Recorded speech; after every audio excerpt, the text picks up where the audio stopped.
I know that in my life, I have experienced a great deal of getting so close to it, and it doesn't necessarily happen the way that I expect it. And I know that my output was brilliant. Mm-hmm. So it frustrates me to know that what I just gave is not the winning ticket. Mm. But it's this perspective shift that comes upon me in my hope mindset that Mm-hmm. says, no, perhaps you put the win in a box for the win to only look a certain way. And that's when I started shifting perspective to say, wait a minute, sometimes the win is being able to shoot in the particular room that you're in or on the court that you're in. Sometimes the win is being able to be considered in the lineup of the things. I'm an extreme achiever. Mm-hmm. And for me, I don't want to experience failure, but I know it's a part of life. It's a part of what it is. And it goes back to, I think, our first or second episode when the word no, I said the rejection piece that I've, you know, redefined no as an acronym for next one. Because Mm-hmm. if it ain't this one, we gonna get the next one. Right. And but I definitely think I need to lessen my anxiety or intensity meter when it comes to the fear of failure. Right, Like, because you have yeah, to think about the word failure itself can have so many different meanings and connotations. It's unique to each person, right?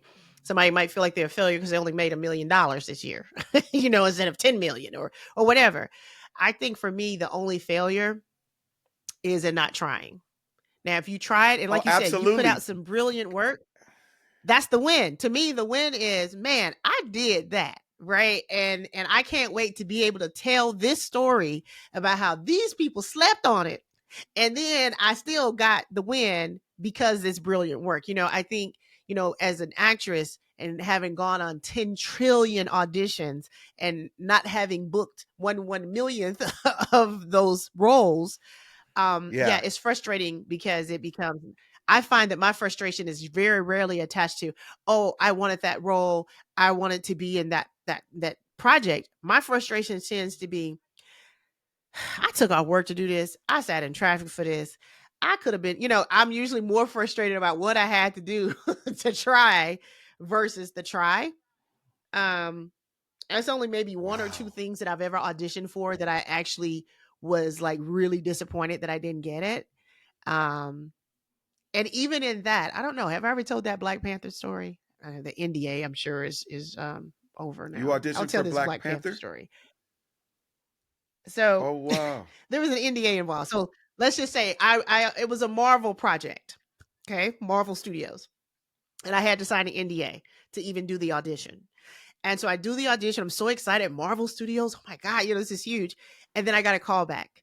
And now I'm like, I got a call back from Marvel Studios. Like, this is it. I'm making it. So basically, it was for a project produced by Ryan Coogler that was going to be on Disney Plus, but a spinoff from Black Panther. Okay, basically, short version. So I didn't book it. I didn't get it. When Black Panther 2 came out, and it was a very emotional movie because Chadwick Boseman had passed away. And, at the end, it's very emotional. Black Panther's gone. And I'm crying just like most people in the theater. And at some point mid cry, I realized I was crying because I wasn't in it. And I said, get up and walk out. Because nobody else in here thought they were supposed to be in this but you. So that's a win. But I won. Eunice, I won. that is a win. That is a win. But you don't know if there was other people that wanted to be in that and were crying for that. But No. you are right that it's like the majority of the people that are crying right now are not crying because they weren't in it. Yeah, I'm saying I was watching it in Birmingham, Alabama, and I'm like, you know what? I'm the only one in here crying because I ain't in this movie. Eunice, I have seen movies that I've auditioned for, and I'm like, Seriously, I know that I could have done that way better, and I know what I sent was better, and I'd be like saying the words with them, and I just like, I don't think I've ever done that. When I see stuff I audition for, I think, I guess. I mean, I have I never. will say I have seen when a person I was rightly casted for a Uh, part I didn't get, and I'm like, okay, they did that. They better be glad they killed so I that. do mostly commercial auditions, and I promise you, it's probably about 80% of commercials that are on the air right now I auditioned for. And when I see the commercial and I know the jingle, I know the song, I know the da da da, I usually roll my eyes just because I'm thinking of it as that would have been a great check. I'm never really attached to, oh, I wanted to be singing about diabetes. I never feel that. Ah! I Can got you type 2 grow up? diabetes and I manage it well. There's a little pill with a big story to tell. My point is, Ah! if my agent sends me one more diabetes medication commercial, I we gonna haven't have a had a fight. commercial I haven't had a commercial audition in so long, but I know what you're talking about. It's so many of them that you go out for, and it's like, okay, guys, let's. Right. And so I don't get that upset about it. It's like it's a look. I understand they're looking for a look. Look, I understand I'm almost 50 and I don't read as 50. And so a lot of times I don't get books because I'm just reading as You too don't young. read as 50. You don't read as 50.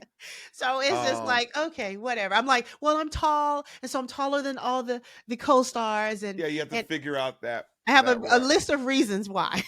because It couldn't most have of them been are my 5'9", acting like ability. five.